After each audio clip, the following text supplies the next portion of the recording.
Nachiket Kelkar. I worked on river dolphins and in the Vikramshila Dolphin Sanctuary in Bihar, which is the only existing protected area exclusively designated for river dolphins.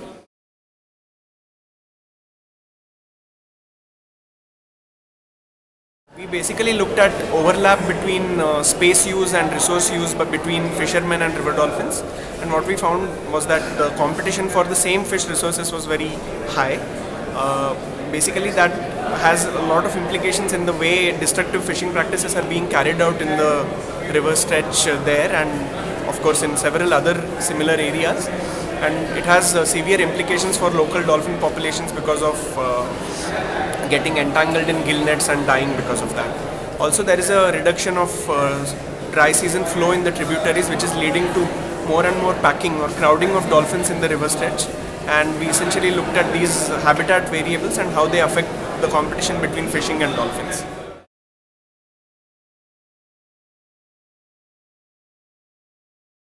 What we are finding is that the fish resource base itself is heavily depleted, and the fishermen are literally scrounging for scraps. They don't have good livelihoods. They have to migrate as laborers in construction work to South India or Delhi or such places. So it's a loss of livelihood for them. So finding alternative livelihoods for fishermen is, I think, the most important step, because it will indirectly also help in dolphin conservation by reducing the pressure of offtake from the river that the fishermen are having, while giving the fishermen a better deal as well, which they are not having anyway.